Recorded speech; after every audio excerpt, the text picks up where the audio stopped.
Mohon klarifikasi, selanjutnya dilanjutkan oleh saya, Yuri Kemal Fadullah.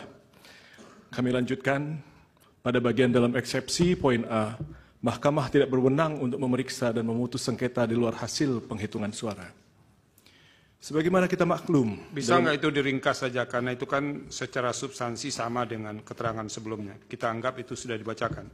Baik, Yang Mulia. Kami langsung masuk kepada bagian kedua, eksepsi mengenai kompetisi. Mohon maaf.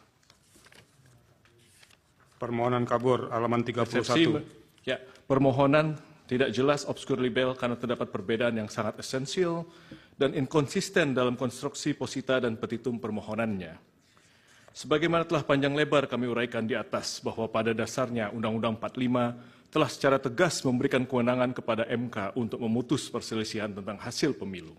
Selain daripada itu, merujuk kepada norma pasal 22E ayat 6 UUD 45 menyebutkan bahwasanya ketentuan lebih lanjut tentang pemilu diatur dengan undang-undang. Adapun undang-undang yang dimaksud adalah undang-undang pemilu.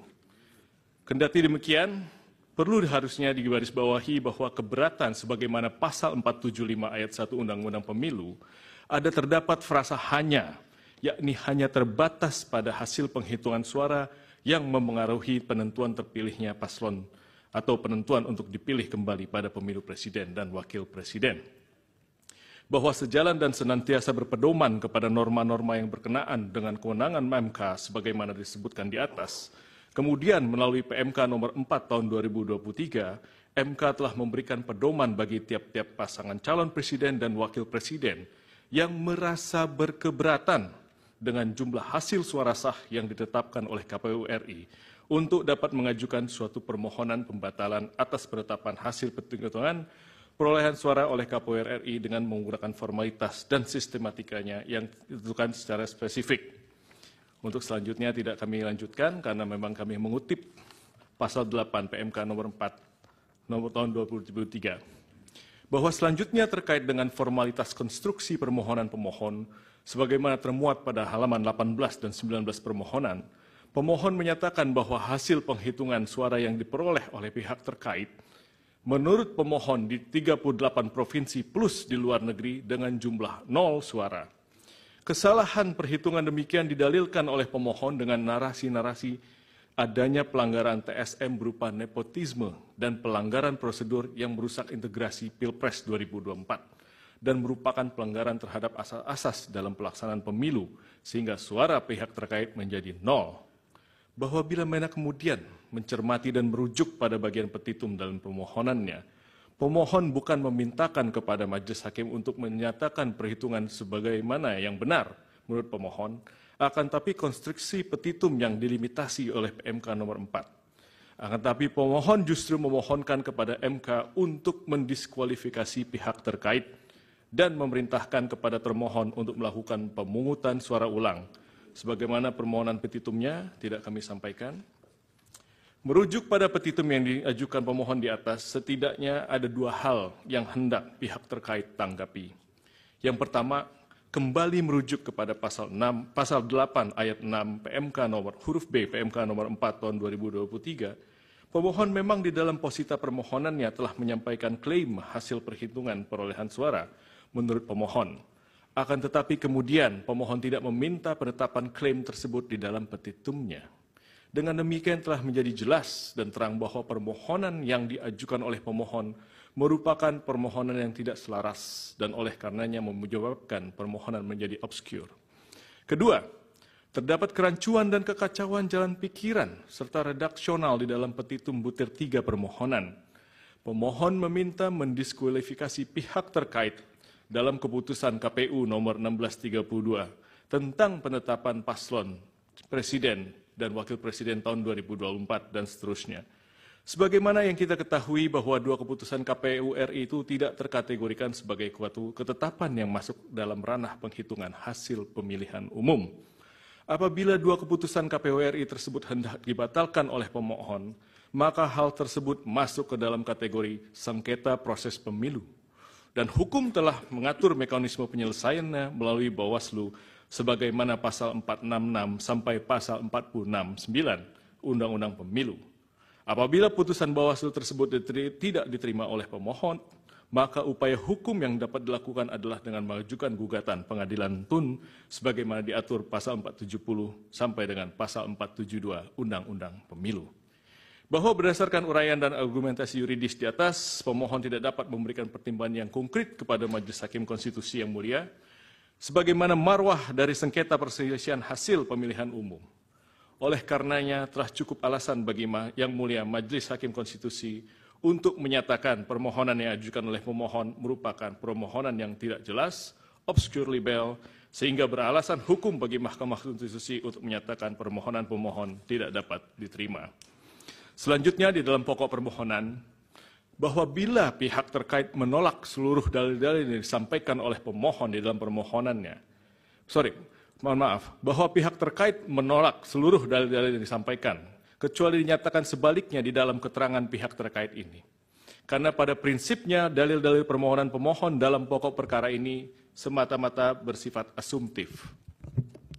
Tidak disertai alat bukti yang sah dan tidak pula dapat terukur secara pasti, bahkan cenderung tidak sama sekali membuktikan hal-hal yang berkaitan dengan bagaimana dan sebesar apa dampaknya terhadap perolehan hasil jumlah suara sah pada pemilihan umum Presiden dan Wakil Presiden Republik Indonesia tahun 2024.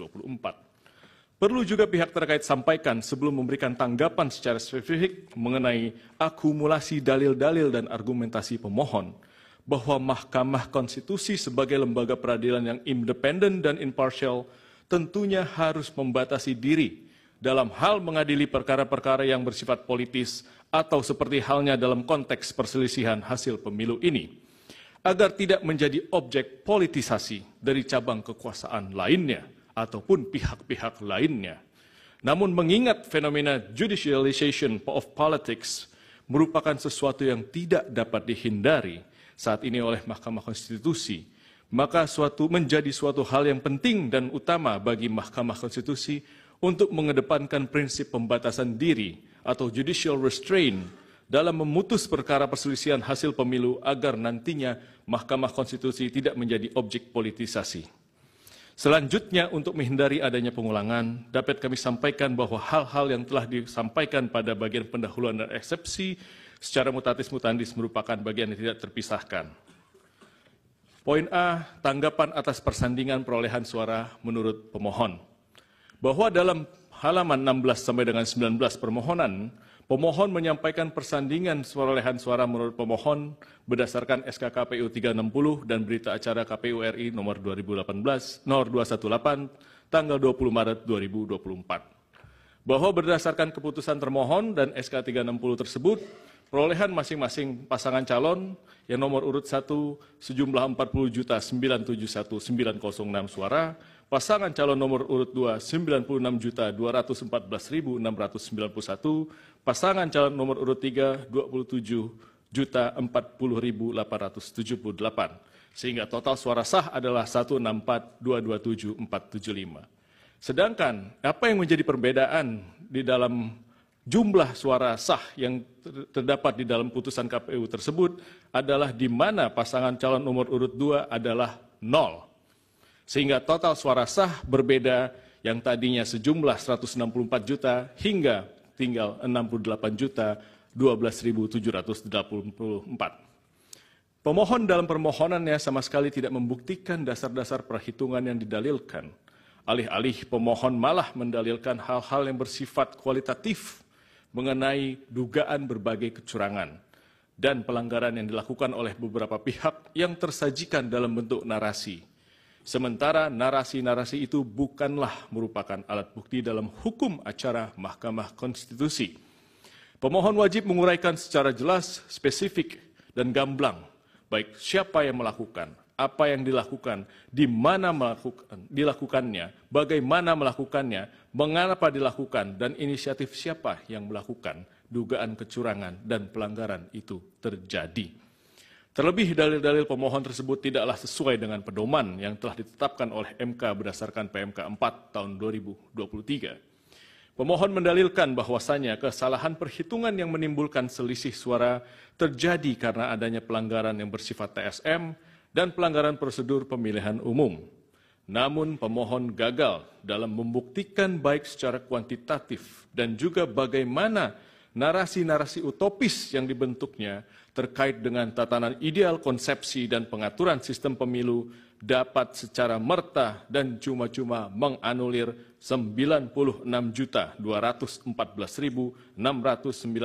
suara pemilih pihak terkait yang melalui serangkaian proses pemilu yang sudah dinyatakan sebagai suara sah. Bahwa sejatinya dalam membuktikan dalil argumentasi kuantitatif mengenai angka-angka perolehan dalam hal perkara PHU Presiden dan Wakil Presiden, pemohon wajib membuktikan secara by data apakah terjadi kecurangan, penggelembungan, atau pengurangan suara dari pemohon itu sendiri. Namun demikian, dalil argumentasi yang diajukan pemohon yang justru setuju terhadap perolehan suara pemohon sendiri berdasarkan rekapitulasi final termohon membuktikan bahwa sesungguhnya pemohon sendiri tidak mampu untuk membuktikan adanya kesalahan hitung, penggelumbungan, ataupun pembuktian kuantitatif terhadap hasil perolehan suara yang telah ditetapkan oleh termohon. Justru kemudian dengan ketidakmampuannya membuktikan adanya perbedaan perolehan suara secara merta-merta dan menganulir suara total pihak terkait. Tidak ada satu alat bukti pun yang bersifat kuantitatif yang diajukan oleh pemohon untuk membuktikan bahwa perolehan suara dari pihak terkait adalah nol. Dan yang lebih esensial adalah tidak ada salah satu bukti pun yang diajukan berupa rekomendasi dan atau putusan dari Bawaslu RI maupun putusan pengadilan yang telah berkekuatan hukum tetap yang menyatakan atau setidaknya menjadi dasar bahwa pihak terkait terdiskualifikasi.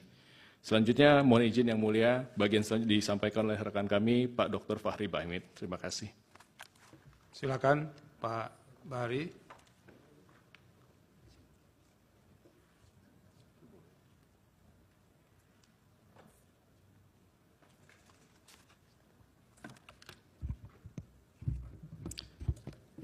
Terima kasih yang mulia.